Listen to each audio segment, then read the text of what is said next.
छत्रपति संभाजीनगर औरंगाबाद में स्थित शाहनूर हमवी दरगाह अत्यंत सम्मानित सूफी संत की दरगाह मानी जाती है, जिन्हें स्थानीय लोग अपनी मुरादों और दुआओं के लिए ख़ास मानते हैं। सभी धर्मों पंथों के लोग देश और दुनिया भर से विशेष तौर पर उर्स और इबादत के दिनों में यहाँ आते हैं। दरगाह परिसर में लंगर, फातिहा, नज़र नियाज और कुरानी तिलावत का सिलसिला चलता रहता है। यह स्थान स्थानीय लोगों के लिए भाईचारे और मजहबी सौहार्द का प्रतीक माना जाता है। हर साल की तरह इस साल भी हज़रत शाहनूर हमवी का 348वां उर्स बड़ी शान शौकत और अक़ीदतमंदी के साथ मनाया गया। तो बदावा रहेगा और 28 को लेडीज़ का उर्स शरीफ रहेगा।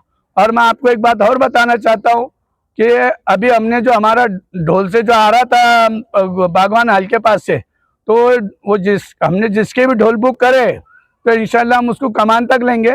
और कमान के बाद हमने एक नागपुर का एक इंतज़ाम किया है, क्योंकि युवा बच्चे जिनको जोश आता है, जिनकी मांग थी हमारे पास के नागपुर वाले नहीं आ रहे, तो इंशाल्लाह हमने नागपुर वाले को भी इंतज़ाम करे, लेकिन वो हमारे दरगाह के हाथे के अंदर ही बचेगा।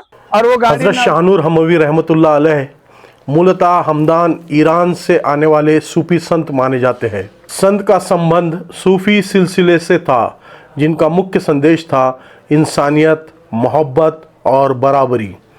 वे दक्खन क्षेत्र में घूमकर लोगों को अमन और अखलाक की सीख देते थे और आखिरकार औरंगाबाद संभाजीनगर के वर्तमान इलाके में इनका मुकाम बना। समय के साथ यहाँ उनकी मज़ार बनी, जो आज शाहनूर हमवी दरगाह के नाम से प्रसिद्ध है।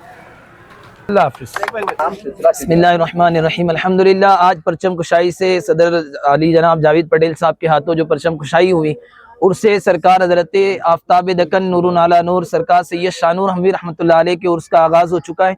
उसकी तमाम तकारीब आज इंशाअल्लाह बाद नमाज मगरिब से तकारीब जारी रहेगी। सरकार हज़रत सैयद शाहनूर हमवी रहमतुल्लाह अलैह सरकार गौसे आज़म दस्तगीर की 14वीं पुश्त में है, साले रसूल है। और शहर औरंगाबाद में जब आप तशरीफ लाएं, आपका क़याम मोती कारंजा में था, जहाँ से संदल हर साल निकलता है। वहाँ पर आपकी क़यामगाह, हुजरा और आपकी मस्जिद भी वहाँ मौजूद है, वहाँ से संदल निकलता है। इसी तरीके से सरकार सैयद शाहनूर हमवी रहमतुल्लाह अलैह हफ्से दम के जाकिर, बड़े माहिर जाकिर थे और हर वक्त अल्लाह के ज़िक्र में मशगूल रहते। आपका खुसूसी मशगला अल्लाह का ज़िक्र और दूसरा मशगला तालीम और ताल्लुम था। आपने बेशुमार लोगों को दरस हदीस, दरस फ़िक़्ह और बेशुमार किताबों का दर्स आपने दिया। आपने ये खिदमत हरमैन शरीफैन में भी की, आपने ये खिदमत आगरा में भी की, आपने ये खिदमत अजमेर मोहल्ला में भी की और आपने ये खिदमत शहर औरंगाबाद में भी की। इसी तरीके से सरकार सैयद शाहनूर हमवी रहमतुल्लाह अलैह की बेशुमार खिदमत आपकी करामात किताबों में मौजूद है।